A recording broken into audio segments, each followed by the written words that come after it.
but it's the higher rates that we're really more and more concerned about.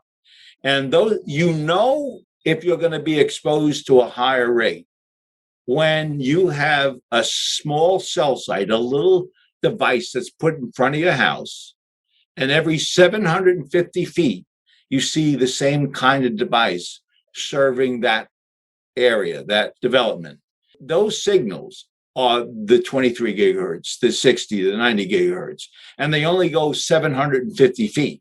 Those are the ones that there's so much concern about, simply because we have no study work that tells us different. That's it. Hello and welcome to Autism Parenting Secrets. It's Len and I'm thrilled to be with you. Being a warrior parent means many, many things. And one of those things is playing defense to better protect yourself, your child, your entire family. That's really a hallmark of our listeners. And my guest today is Daniel DeBaun. He's an internationally recognized expert in EMF radiation, EMF shielding, and EMF-related health issues, with a special focus on the effect of exposure from mobile devices such as laptops, tablets, and cell phones. Daniel's concern regarding the health impact of EMF emissions grew over 30 years of engineering experience in the telecommunications industry, where he's held a variety of executive positions at SAIC, Telcordia, AT&T, and Bell Labs. He's the co-author of Radiation Nation, The Fallout of Modern Technology, and the CEO of DefenderShield, the world leader in EMF radiation protection solutions. Daniel and I met at the Upgrade Labs Biohacking Conference, and I can tell you without a doubt that this man cares about this issue, and his heart is dedicated to helping people leverage technology in a safer way. So I'm excited he's joining us to share his insights. And we're going to cover several topics related to EMFs, but our focus is on something we haven't really covered yet on this podcast before. The secret this week is you can outsmart 5G. Welcome, Daniel. Len, thanks so much for inviting me. I'm just so excited about talking about this subject with your audience, because it's the kind of thing we're only beginning to understand. It's our environment that's evolving and it's influencing our bodies. And there are things you can do. And there are simple things you can do if you're aware of your environment, if you know what's surrounding you in daily life and at night when you sleep. So thanks again for inviting me. I'm excited. Fantastic. So yeah, we can start a number of different areas, but I think I always like to kind of just high level, because as parents get educated on this issue, it's easy to get overwhelmed. Yes. And there's like different types and it keeps changing. Just off the top of your head, in terms of the biggest area of concern, like where, if a parent's trying to play defense, what's the right type of EMF to really start with? You have magnetic fields, electric fields, you have dirty electricity, and then you have the radio frequencies, which is the Wi-Fi, which is 5G is now a new type of that. As you're just looking at those four, because I know you understand all of them, is there any one in particular that, particularly for our audience, which are going to be parents of a more sensitive child, is there anything off the top of the four types that is a bigger priority for parents? Len, let's baseline it a little bit. There are a lot of terms used in the industry, but it really boils down to the environment within our homes, the environment within the offices, within the environment. I don't like words like dirty electricity because it's not descriptive. What I do like is the alternating current coming into your house, operating all your devices in the house. That's alternating current creating extremely low frequency emissions. That is in our environment. And so that's one form. Extremely low frequencies are referred to. And when you use a hairdryer, there's 100 milligauss coming out of it. So when you have it towards your head for a long period of time, it influences the body from the very use of that. And so all the household stuff you use during the day, they all create emissions that you should be aware of. Sure. The other, actually more predominant in a sense, evolving becoming more and more part of our lives is the RF, the radio frequency stuff.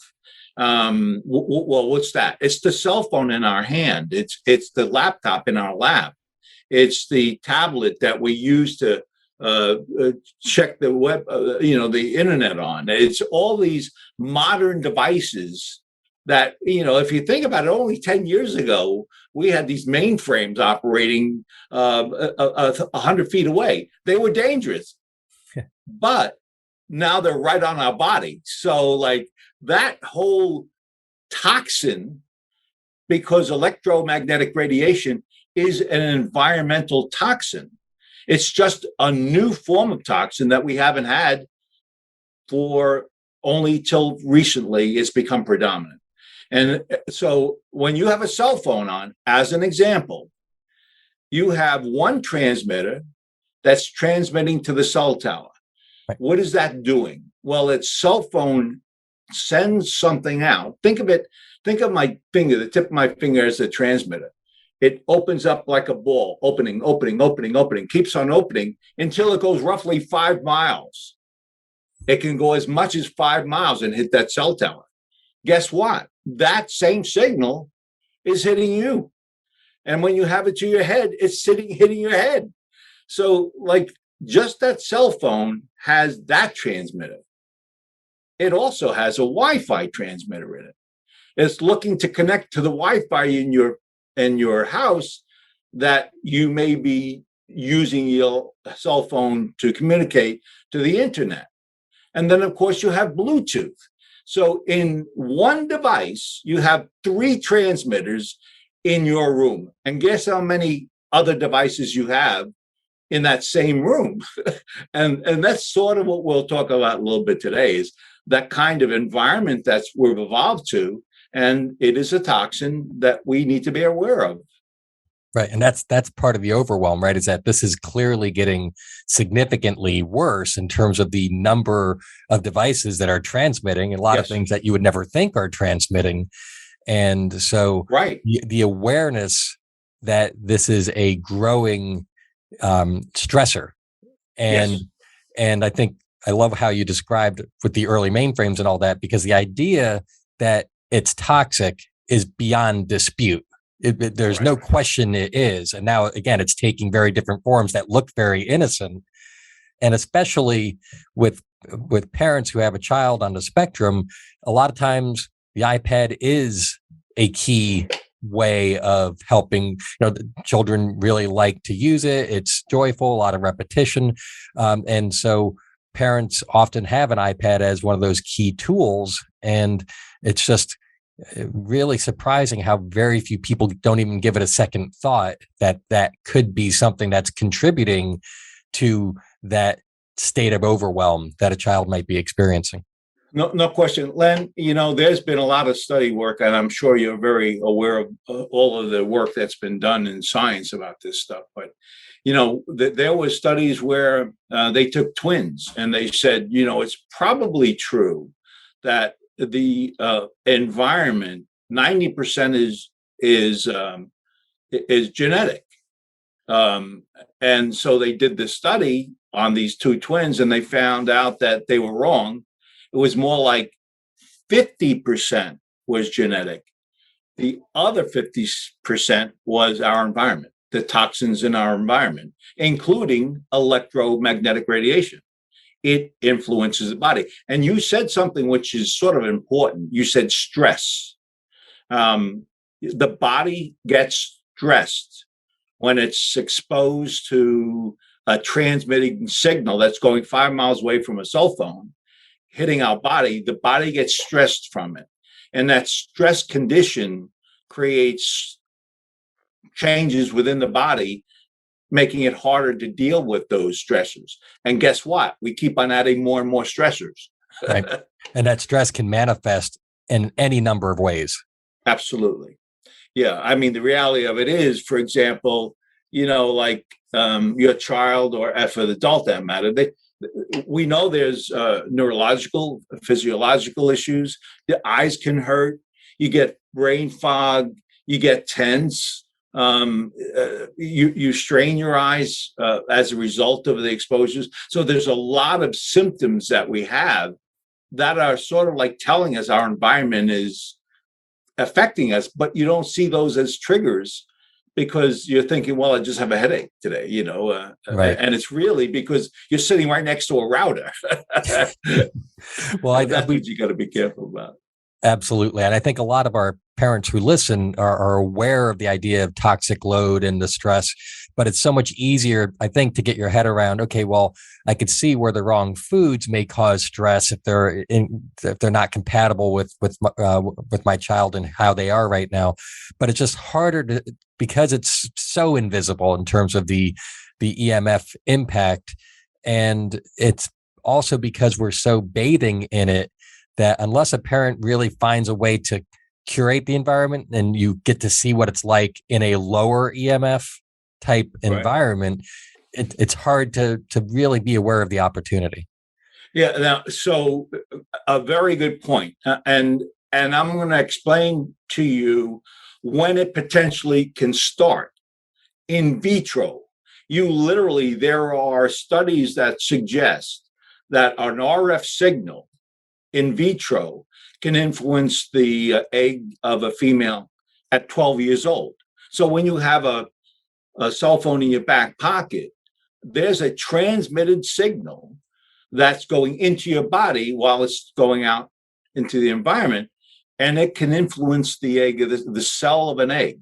And so there is some science that suggests when the child is growing in the room, that a cell phone can influence. And in part, the cell danger response, which is something we may want to talk about later, which is the stress response, is literally beginning in the womb and continues throughout our whole life.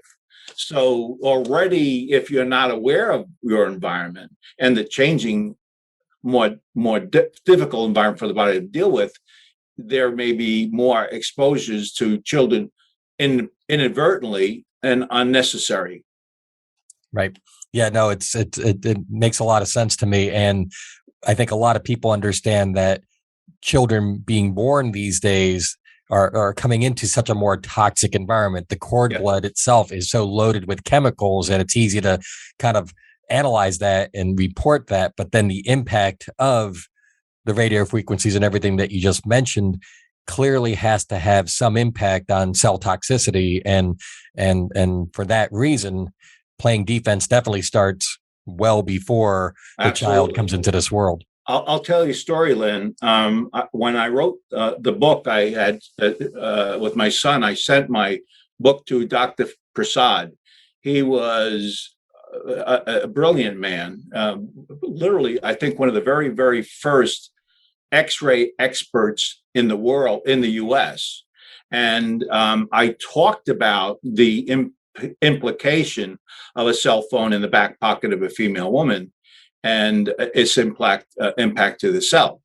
And he wrote back, I've been in this stuff very, very long. I'm not really sure I believe what you're saying, but it may be possible. Well, he called back 2 years later, and he found a patient that he was treating had two very, very obscure DNA damaged cells that impacted the child in a really, really negative way. And he called me up and said, I believe you now.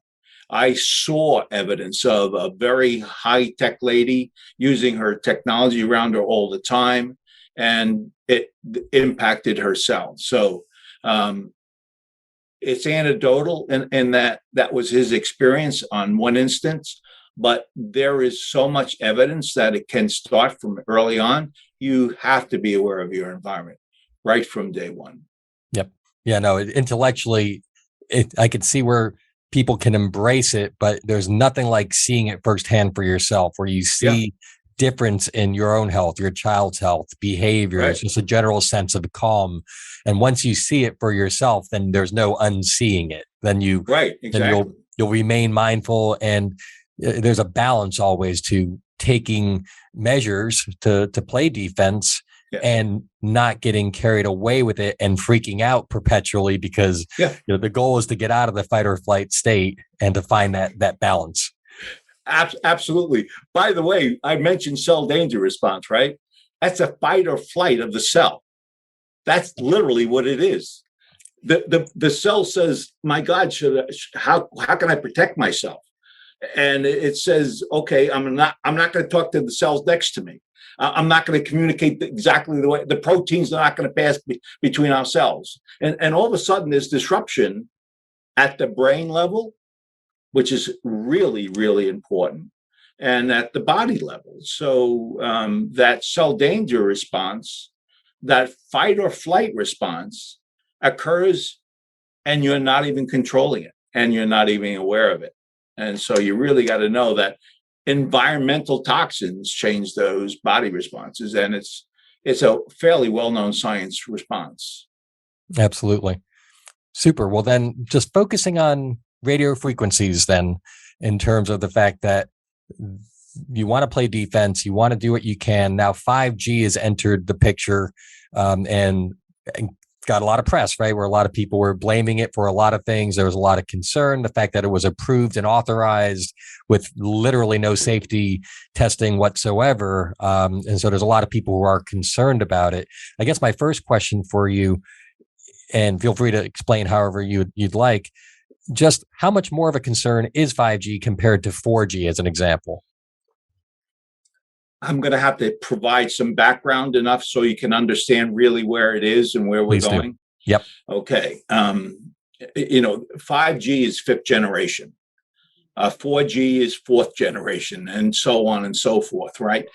Up to 4G, we've been growing the RF in our environment at what they refer to as sub-6 gigahertz. When you look at a wave on the ocean and you have a stick in that ocean and you see one wave go by that stick and then the other wave, the distance between those two waves is a frequency rate. So if you see one wave in 1 second, you have one cycle per second over that distance. Okay, so a hertz, which is the most fundamental RF metric, is one cycle per second. Cell phones operate at about 1 gigahertz. 1 gigahertz is 1 billion cycles per second. So that's how much faster it is than one cycle. Now that we know that, Wi-Fi is 2.4, 5.6, 6.0 gigahertz. Mm-hmm. And so we already have in our environment fairly interesting speeds. With 5G, we have all of those spectrum still in that spectrum. So we have all the 4G, all the 3G. Now we have 5G. All of 5G that you're aware of, that you're hearing about, is under 6 gigahertz. Very important to know. We know a lot about that gigahertz below that. We already know the implications to the cell. We already know what it really does to the human. We have a lot of experience with it. For example, we know that the gut, the biome of the gut, the bugs and the bacteria, they like RF signals at 1 gigahertz. They flourish. So it disrupts immune. And we know that from science and many years of study. Well, so that part of 5G is mostly what you're hearing about. It's above that all this real worry is by the research community. It's because they're using 23 gigahertz, 23 billion cycles per second. 60 billion cycles per second. It's going much, much, much, much, much faster. And they're concentrating those signals where they're actually two transmitters going to one device. There we have zero study. There is none. So the real concern is we don't know what we don't know.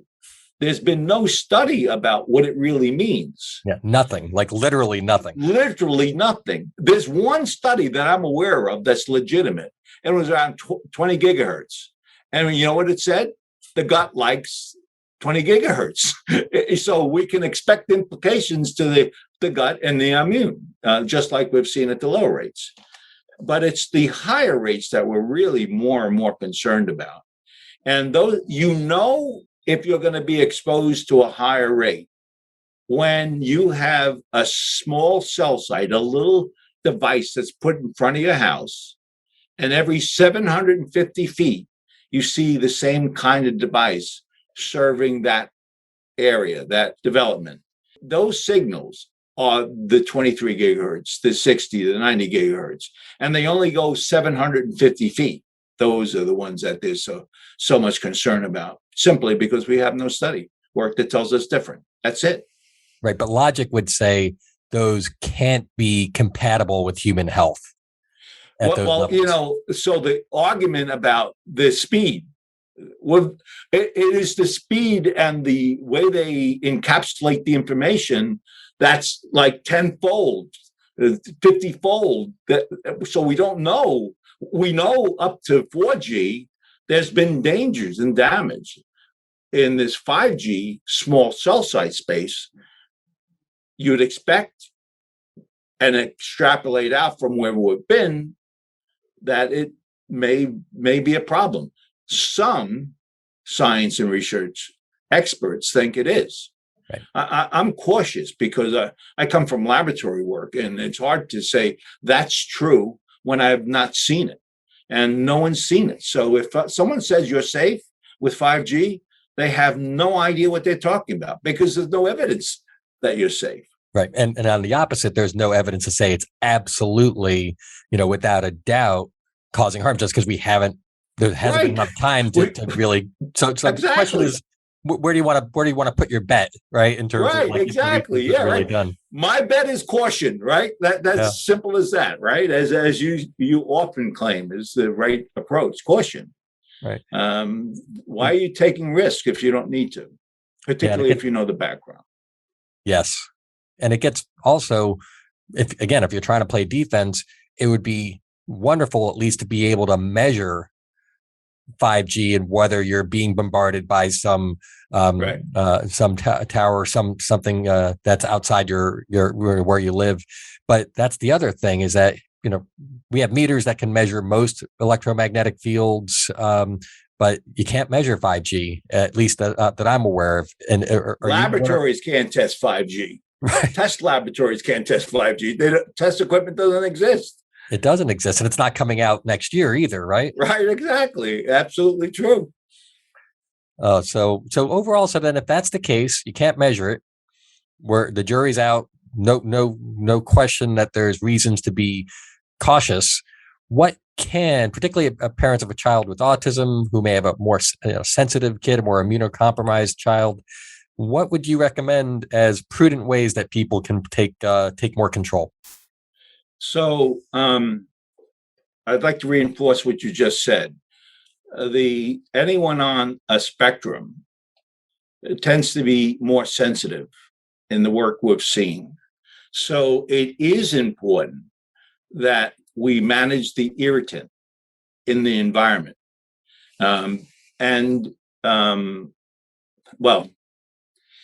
If you had a can of gasoline in the middle of the room and it was spewing out the toxins, you'd want to try to move that can and put a top on it, right?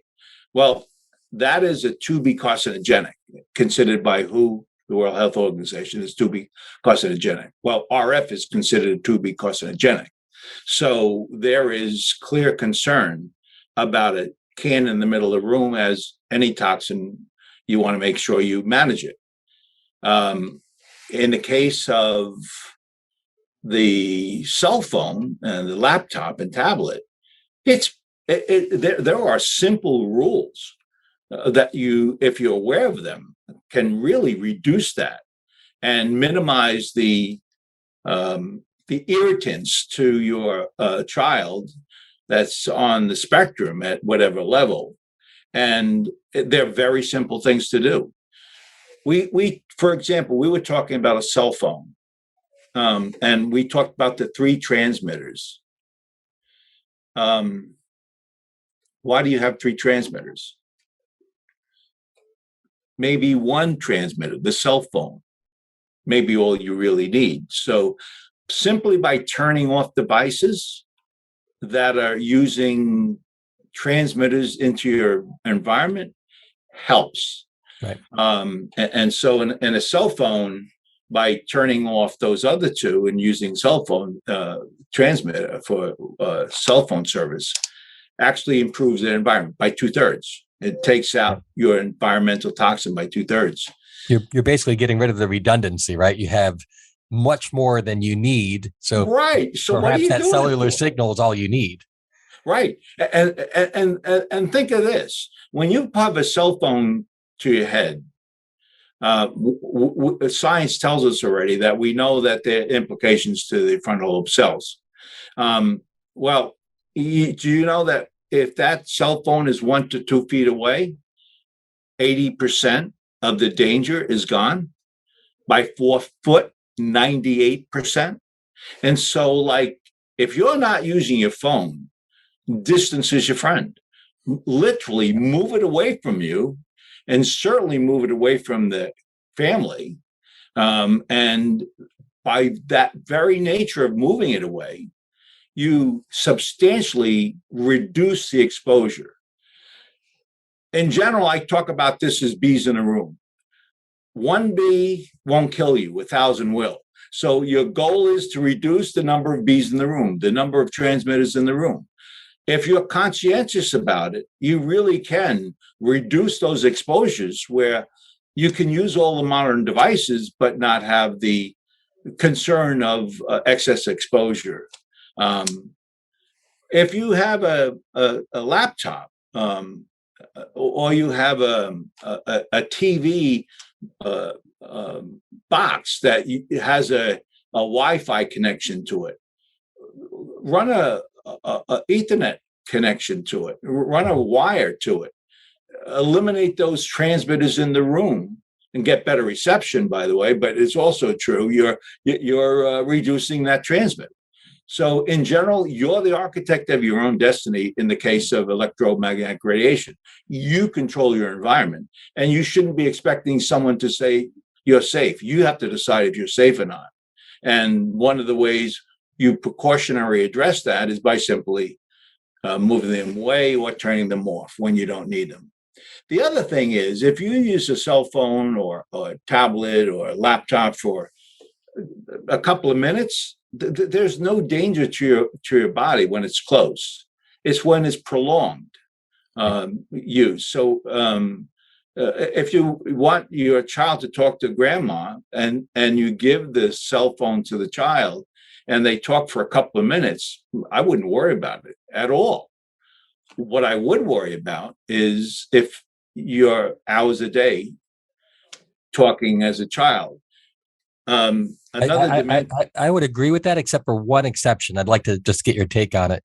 I agree, just a small amount of time shouldn't make a big difference. No, but the one time where I absolutely won't have it near me, particularly my cell phone, is when I first turn it on, because I've measured what it's doing in that first minute. It spikes up. Yeah, it spikes up. You do not want the. Yeah, right.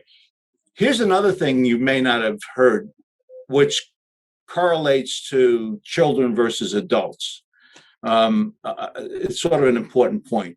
When the standard was created by the FCC over 30 years ago, it was a 1.6 watts per kilogram signal that was tested on a 6-foot male. They had a bunch of army guys, and they modeled what their head looked like, and they said 1.6 watts won't allow the signal to go in the head more than 1-2 inches, and it won't increased the temperature by more than 2 degrees. Why increase the temperature? Well, it turns out a RF signal is a microwave signal. So when you have a piece of meat and you put it in a microwave oven, the water between the cells heat up, oscillates the cells, and cooks your meat. Well, an RF signal is a microwave signal that is transmitting and heating up by 2 degrees if you're an average 6-foot male. Well, a 6-foot male represents about 3% of the population using cell phones. So, like, not a good match. And by the way, everything we talk about is not thermal impacts, but biological impacts. We're more concerned about the biology, not necessarily heating it up a little bit. But all the people who say, hey, there's no issue are pointing to the thermal case, right? They're not talking about the biological case. Exactly. The standard. So, by the way, the FCC was went to appeals court by a group of scientists, and they said you did not investigate the study of all RF that we know about, and your decision to approve 5G was baseless. There was no science behind that choice. Well, FCC lost in court. And so there is court proceedings now trying to address this kind of thing. And there is an attempt to try to bring more favorable standards to protect the human. But you know what, Len, that's going to go on for years. Yeah, the cat's out of the bag at this point. Right, yeah. There are some countries, though, that have said no, right? I mean, not many, but there are some. There are some that said no. And by the way, many of them are half the signal power level. They're half of what we have. So they already addressed the concern about it by reducing the power levels of the signal. So, yeah, the U.S. is sort of stands alone with the strength of the signal that we have, unfortunately. But let's get back to distance and time. They're your friends. You control them, and those are the best ways of reducing exposures. Another way, of course, is if you choose to use those devices close, use earbuds. Don't have a cell phone directly to your head. Right. But the type of earbuds is important. So. Oh yeah, absolutely right. Well, I was telling you before, Len. Like I developed earbuds for adults. And a couple of years ago, I went to a conference, and there was an a mother of an autistic child, and she was a representative of an organization. And she said, "My God, my son feels good because he can't feel stuff anymore." They were using wired earbuds.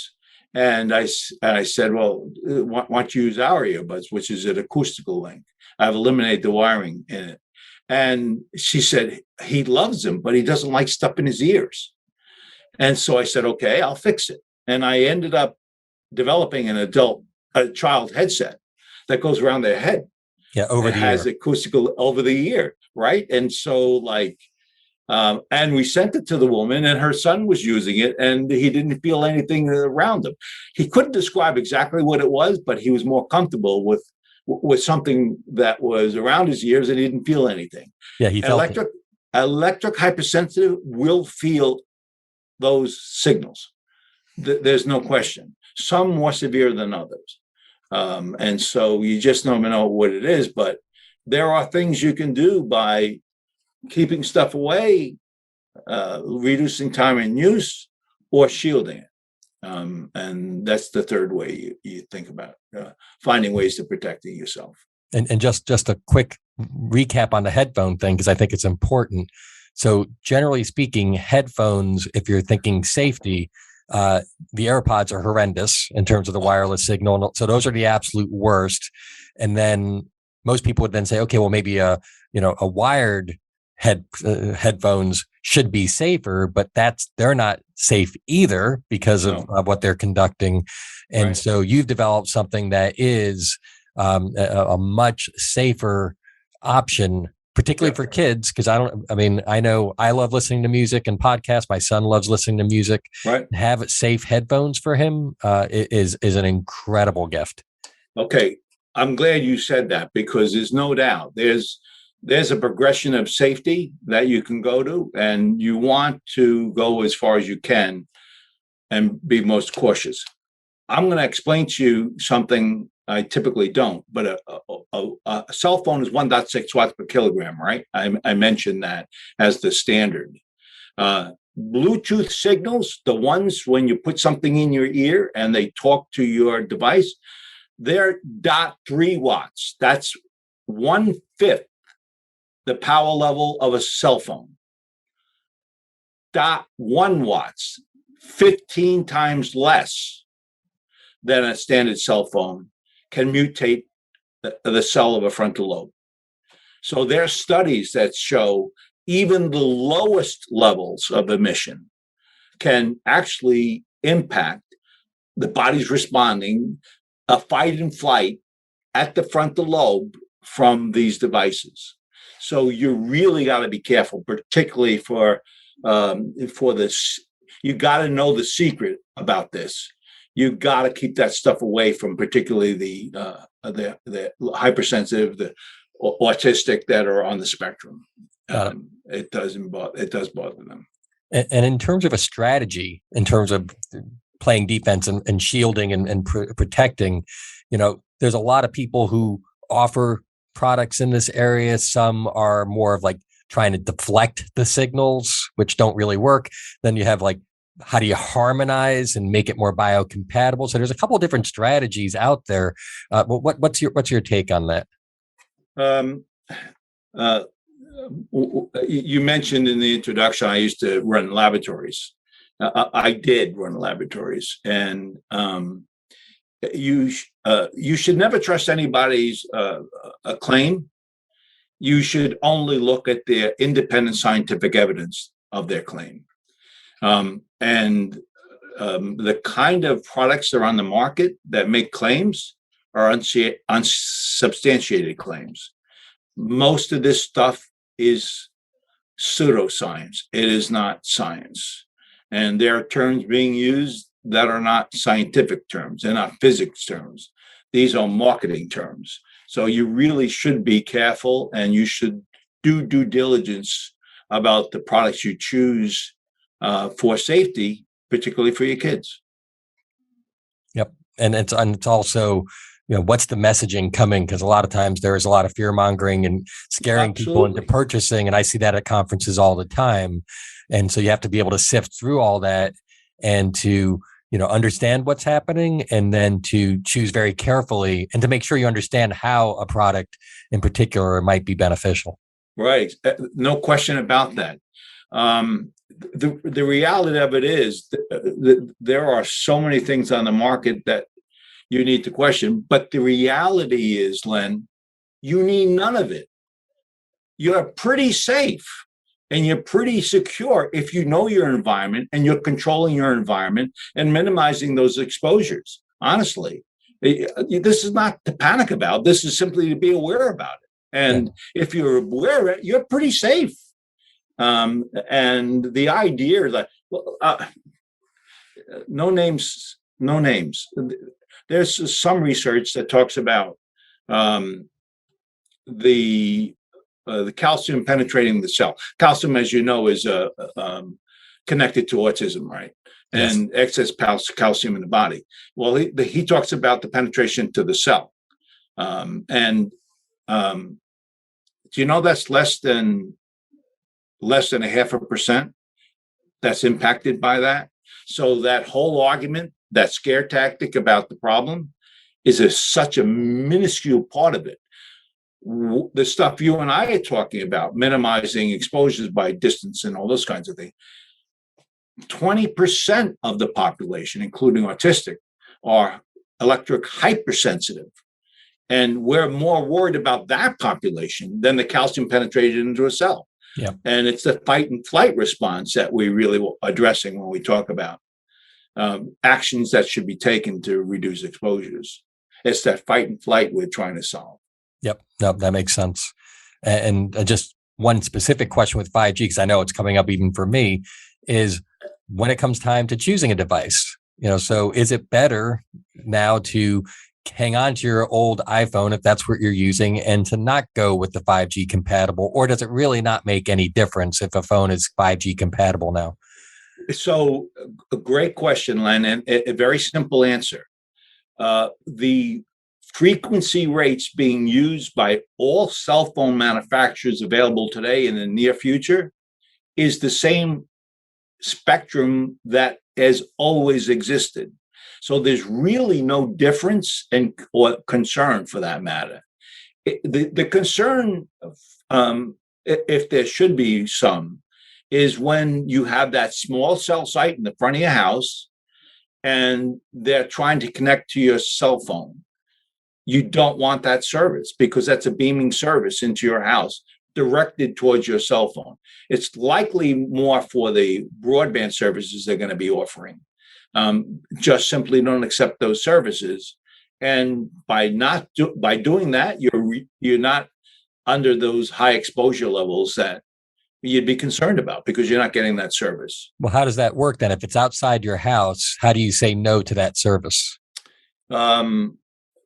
They'll have to shift your cable from your cable to a wireless. I expect to see over the next 10 years, these services go directly to the device and cut out the Wi-Fi. You're not going to need the Wi-Fi. Mm-hmm. So if they say, hey, I can cut your Wi-Fi out, say, no, thank you. I'll keep the Wi-Fi. So there are stuff if you're aware of, you can do. Hopefully in time, we have a better legislative control over these kinds of things. But in the meantime, just do the best you can.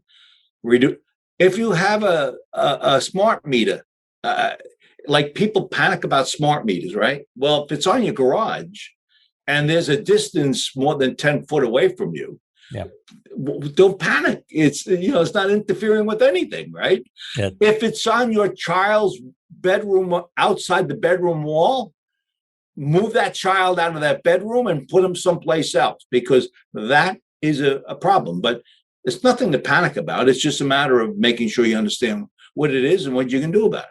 That's right. Yeah. If it's on the opposite wall of where anybody's sleeping, then it's a concern. But at least we found, especially early on, some of the smart meters were horrendous in terms of what they were transmitting. And now it seems like they are being made safer. We actually, where we live, have a non-transmitting meter that the utility made available, which is right. And that's what you want, right? Better. If you can get that, that's exactly what you want. Just eliminate it if you can. But those utilities, there are some that will not remove them, unfortunately. Yeah. But if they're on the garage door, don't panic because they're not a danger to you. Only when they're directly in front of your bedroom do you worry about it on the outside wall. So. Right. Hey, we can talk for another couple of hours, and I'm mindful we've covered a lot of topics. I just two quick questions because they come up. Well, one comes up a lot in terms of microwave, using a microwave and the fact that you're radiating your food. A lot of people just push back because microwaves are so super convenient. And we haven't used a microwave in 10 years. We use it for storage. What's your take on, in terms of a microwave oven and what it does to your food? Do you see any issue? This is science. There are two things about a microwave oven you worry about. The first is it leaks. That means when it's on, it's maybe RF or microwave signals are getting outside the unit and radiating the room. And by the way, Wi-Fi is 2.4 gigahertz. Microwave is 2.3 gigahertz. The same frequency, just more power, right? Mm-hmm. So you want to, as a precautionary measure, never be close. Right. You want to stay at least 3 to 5 feet away and you're fine. The second thing about microwaves, which is actually more important, is that you can overcook food, and you literally can create a carcinogenic of the cell.